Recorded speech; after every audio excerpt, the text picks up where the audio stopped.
Hello, hello, hello.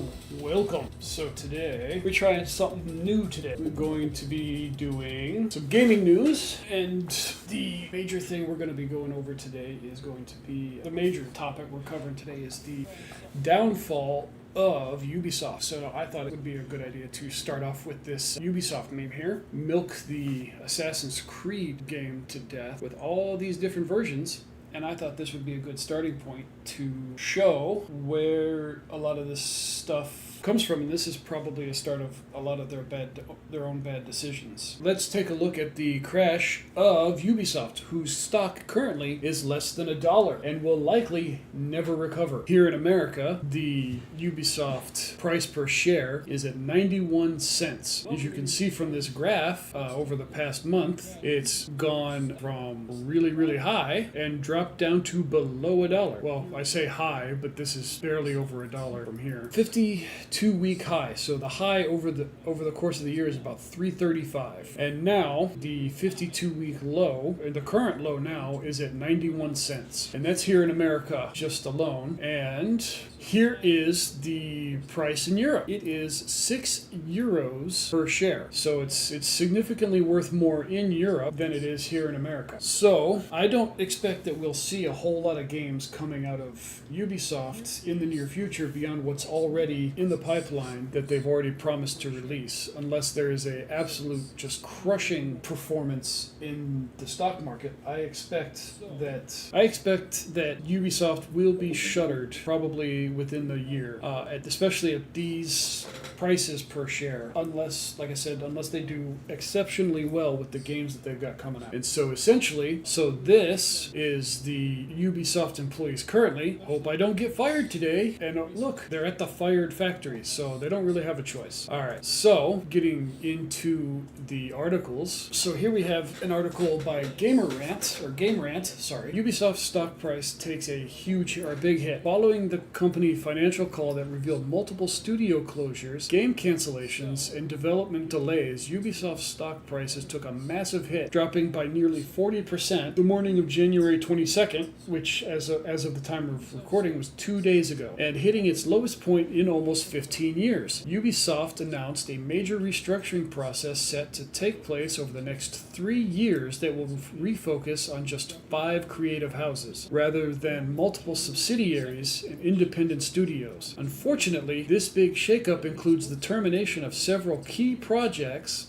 which would have made them money, honestly, such as The Prince of Persia: Sands of Time, and has resulted in investors feeling uneasy about the immediate future of Ubisoft, leading to the dumping of stock and the plummeting of share prices. It is worth noting that January 2025 also saw major layoffs at Ubisoft, including the closure of an entire studio, and even those layoffs came after a string of clustered cutbacks and reductions in workforces and production cycles. Ubisoft has repeatedly pointed to cost-cutting measures as a necessity to streamline its corporate functioning while also increasing efficiency throughout its various studios. What they're calling cost-cutting and streamlining is probably actually more of a handicapping and hobbling to their productivity and the creation of actually really great game. What they should have done is reduce the number of projects, so that way they can focus on the real money-making projects they have in the pipeline, and maybe devote a few people to some of their lighter projects in the meantime. And that way, you wouldn't end up with trash like Assassin's Creed Shadows, for one, being the major one that I heard about, or the first major issue that I had heard about as far as released games. Because there's actually another tweet,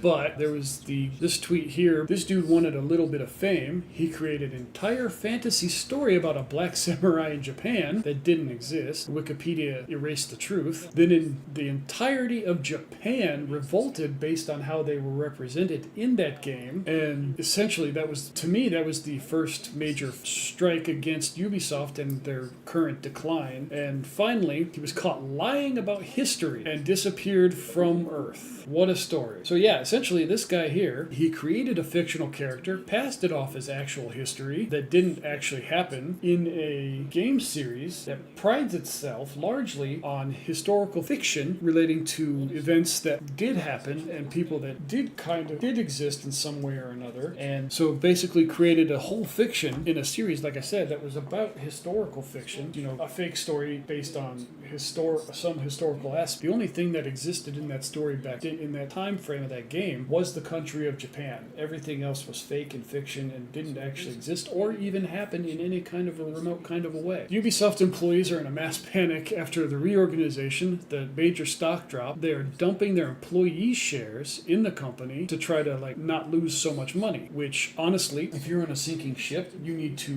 ditch all of the things that will weigh you down financially. And it's better to get a little bit of something than to have a whole lot of nothing. And there's more of the stock, so that's that euros. It's worth noting that January 2025 also saw major layoffs at Ubisoft, including the closure of an entire studio. While difficult, aims to better ensure the longevity of Ubisoft and its properties. Unfortunately, shareholders now seem to be less than confident as the latest stock price drop for Ubisoft reflects the uncertainty that audiences have been feeling for some time, which I showed you as was 91 cents, and this tweet, being a couple of days old, says 92 cents. So anywhere between 90 and 92 cents, so relatively it's leveled off and at a price, and that price is absolutely worthless. So if you've got stock in Ubisoft, if you haven't dumped it by now, I would go ahead and hurry up and do that before you are left with literally nothing. Not actually financial advice, just an observation. First spotted by Okami13 on Twitter, Ubisoft's stock price plummeted 39% on January 22nd, dropping to a value of less than $1 per share. This marks a 95% drop-off compared to its value just 5 years ago, and the lowest stock price for Ubisoft in about 15 years. The immediate shockwave seemingly stems from the financial call in which Ubisoft announced new restructuring plans, leaving shareholders weary as previously anticipated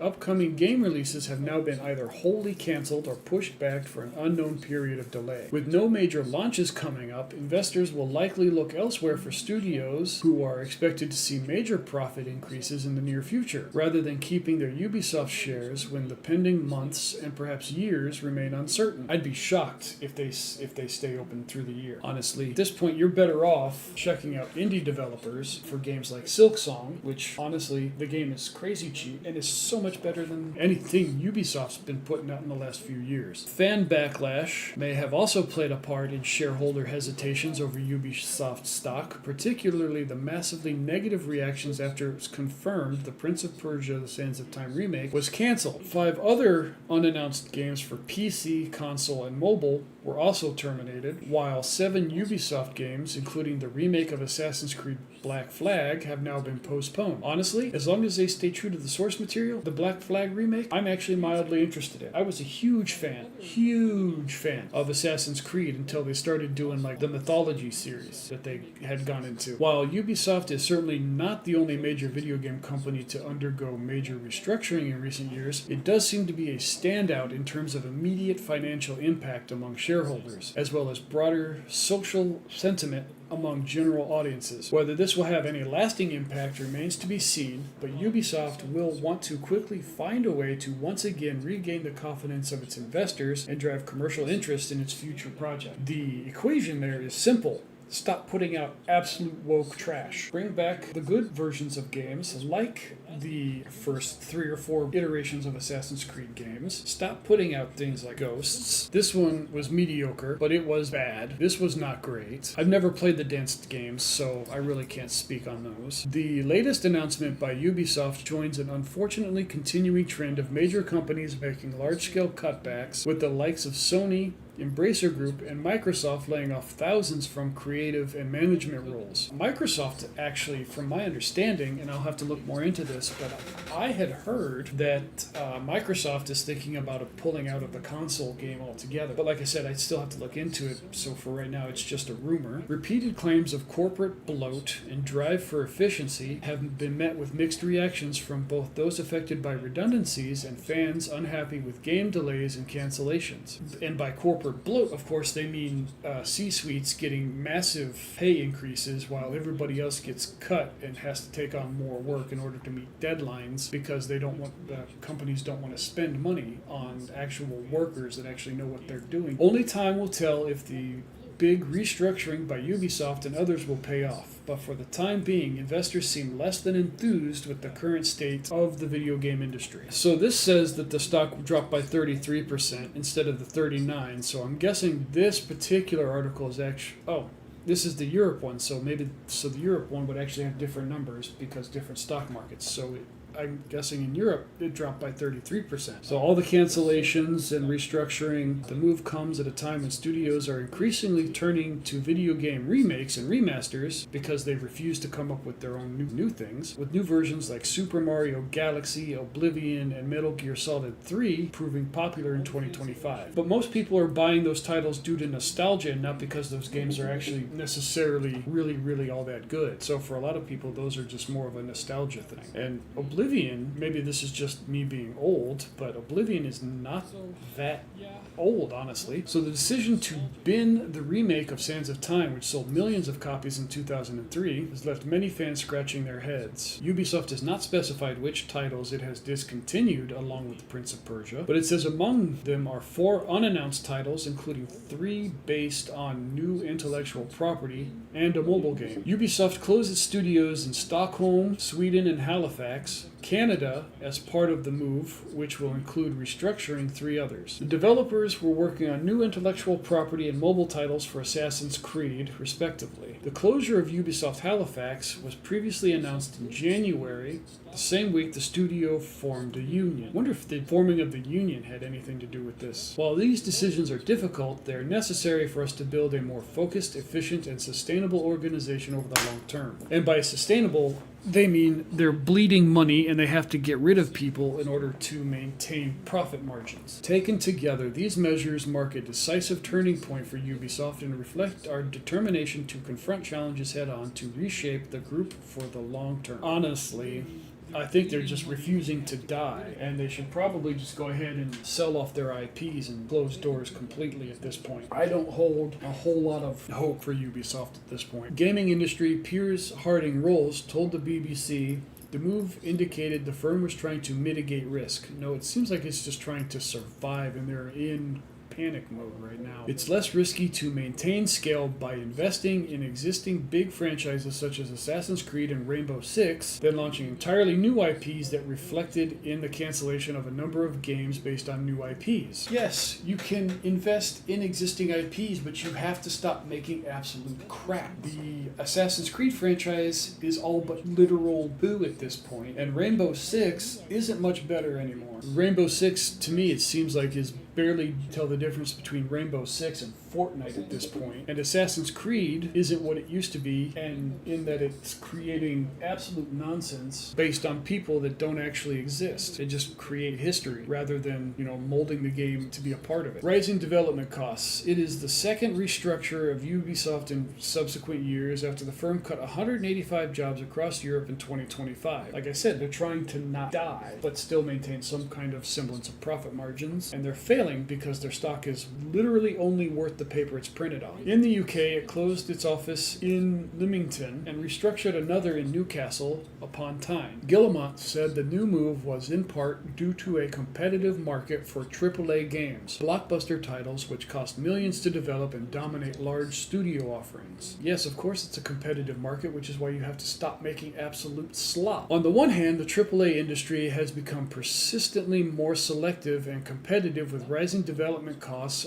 and greater challenges in creating brands, he said in a statement on Wednesday. Such big offerings are increasingly facing delays, with Grand Theft Auto 6 pushed back for a second time to November 2026. And it'll probably be pushed yet again. Honestly, I don't suspect that Rockstar will actually put that game out. But Guillemot said, despite these hurdles, successful blockbuster games could bring more financial potential than ever. But they have to be good, otherwise they'll bring you nothing but ruin. In this context, today we are announcing a major reset build failed to create the conditions for a return to sustainable growth over time. Ubisoft will now focus on developing open-world adventure games, which let players freely navigate vast environments, and live service games which seek regular payments from players. The firm said its subsidiary Vantage Studios, created after a 1.25 billion euro investment from Chinese tech giant Tencent, would aim to turn Assassin's Creed, Far Cry, and Rainbow Six into an annual billionaire brands. So I don't know, and I mean obviously they're their own company, they can do what they want, but I don't know, Tencent can do what they want with their own games like Genshin Impact, but I don't think that they need to be having their hands in Assassin's Creed. And I just use Assassin's Creed because it once upon a time was my favorite game franchise. And honestly, annual billionaire brands, unlikely, unless because they flopped so hard, people will probably not likely buy the new versions of these games because of the absolute flop the predecessors were. I know I would be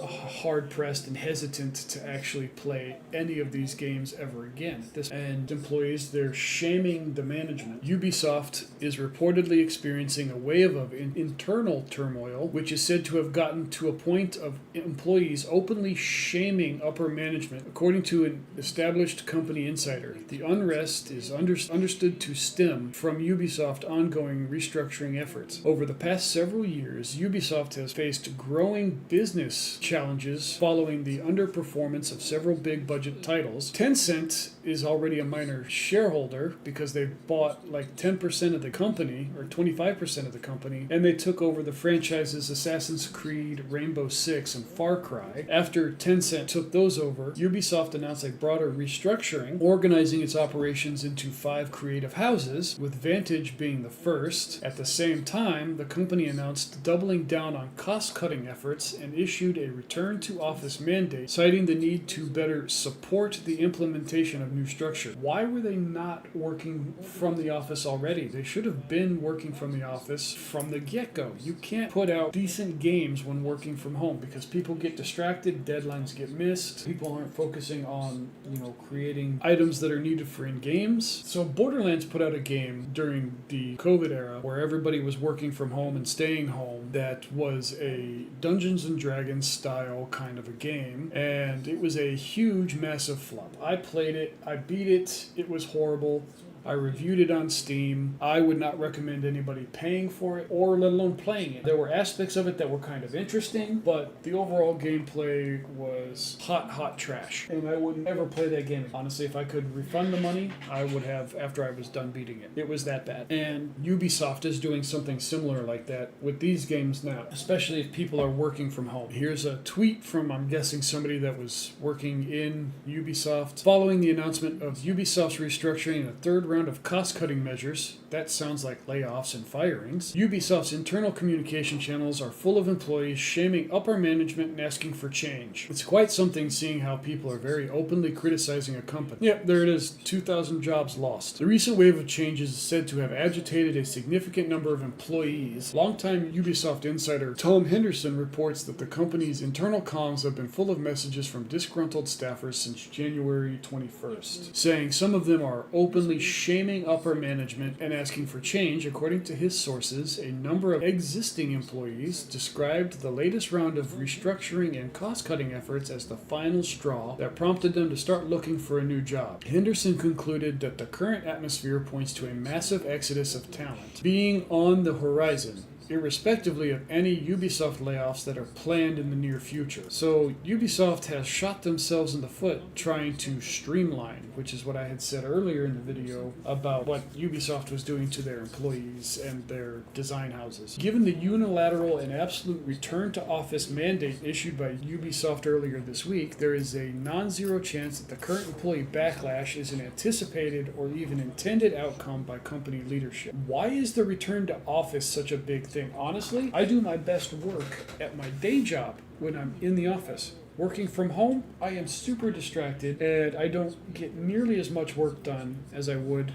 if I was in the office and able to focus strictly and solely on work. So this shouldn't even be an issue, to be honest. While rarely stated outright, RTO mandates are a well-documented and effective method of encouraging so-called soft layoffs, particularly when companies aim to reduce headcount without incurring the financial costs of formal layoffs. Why would you quit over working from the office? Like I said, it's not that big a deal. The office is where you should be working. A 2024 study by Bamboo HR found that 1 in 4 C-suite executives in the U.S. admitted to hoping for some degree of voluntary turnover when implementing such mandates. With Ubisoft already signaling plans for further layoffs in 2026, it's plausible the company would not oppose a portion of staff choosing to leave voluntarily in the near term. Well, no, if they're already looking to get rid of people, why would they bother to not let people leave if they're already looking to fire a mess of people? But at the same time, a majority of Americans already only work from home. Or not from home, from the office. They only work from the office because a lot of places, a lot of companies, years ago said no more working from home. And working from home was only a COVID measure and not necessarily seen as a forever situation. In the meantime, the company is facing renewed financial pressures. Ubisoft stock is currently at a 15-year low, which we talked about earlier. This decline makes financial projects through borrowing more costly, not least because stock-based collateral loses value and you have no money because you have nobody buying your stocks. It also hampers talent acquisition and retention because you can't afford to pay them because you put all of the money in your C-suite employees' pockets rather than into your actual workers, particularly for senior positions that often rely heavily on stock-based compensation. In late 2024, Ubisoft had over 18,000 employees. As of early 2026, that number is still north of 17,000, making it the 6th largest game publisher in the world by headcount. While it's unclear how much further the company plans to reduce staffing, it has repeatedly emphasized the need to lower employee numbers and improve operational efficiency. And what they mean by that is making people do more work for the same amount of pay. The recent restructuring also led to the cancellation of the long-awaited Prince of Persia: Sands of Time, along with 5 other titles, one of said to be a mobile game. The remaining 4 have not been identified by any sources. The ongoing restructuring also saw Ubisoft delay 7 other projects that were initially planned to release during the fiscal year 2026. Each of them has been moved to 2027. The rumored Assassin's Creed 4 Black Flag remake believed to be among them. The first details of its new creative house structure, final quote-unquote final round of cost cuts, including the closure of several other studios. Ubisoft intends for all staff to return to in-office work 5 days a week to support the new structure. Honestly, I'm surprised they're not already, full-time in the office already, to be honest, because that just makes sense to me. Ubisoft end-to-end responsibility in the creative houses. Sounds like Harry Potter thing with all the houses. Brands it controls, supported by 2 new central divisions and overseen by HQ. SVP Studio Operations Marie-Sophie de Welber described it as, quote, a radical change in the operating model, end quote, and quote, a major transformation laying the foundation for a return to mid-term growth. So the 2 things that they're focusing on are open world adventures and game as a service native experiences. So basically the monthly subscription type nonsense that people are doing, and I'm not a big fan of. The first of the 5 houses is Vantage Studios, scaling and extending Ubisoft's largest and established franchises to turn them into annual billionaire brands. So my guess is, and given that it's Assassin's Creed, Far Cry, and Rainbow Six, this is the studio, the creative house that Tencent owns. Creative House number 2, and it's also the only one that actually has a name, is Creative House 1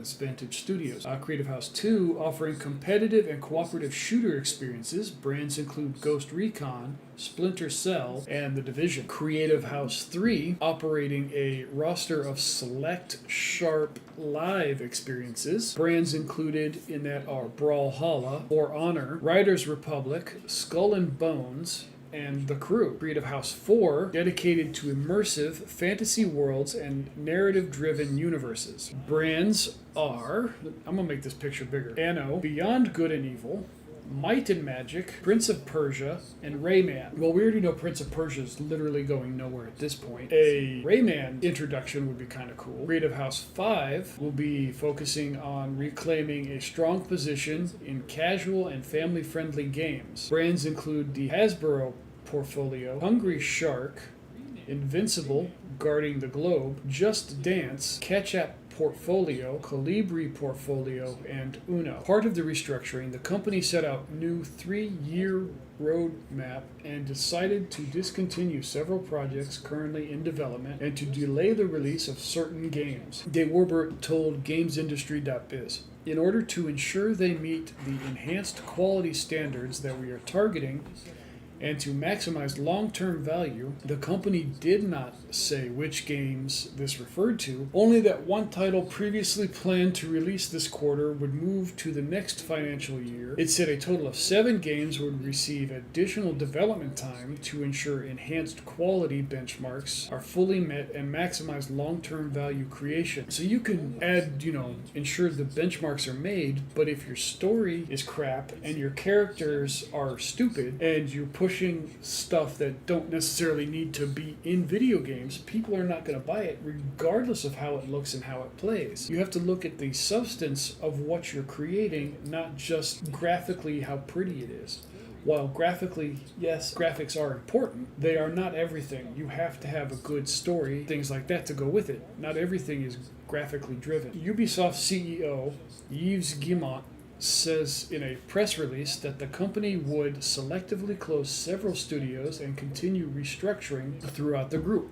While these decisions are difficult, they are necessary for us to build a more focused, efficient, and sustainable organization over the long term. In particular set of lines, we already initiated an internal transformation in recent years which resulted in improved game quality in 2025. No! Your game quality was absolute ass in 2025. Your quality was crap, dude. It was not. And if unless you're considering that improved, which is a huge problem because it actually seems like it got worse, to be honest. Especially with your Assassin's Creed lineup, particularly across AAA titles and shooters. Necessary to go much further. When content quality reaches the highest standard, this market offers the potential for exceptional financial performance, and the group must therefore complete its transformation. He's focusing on the tangible aspects, like graphics and imagery and gameplay, but he's not focusing on things that are equally important, if not, I would argue, more important, which would be story, overall dialogue. And that is the problem for me with these games that Ubisoft is pushing out. They're all graphics and no substance. The game delays and cancellations, along with suspending some strategic B2B partnerships previously expected to deliver revenue, will result in additional operating loss of around €1 billion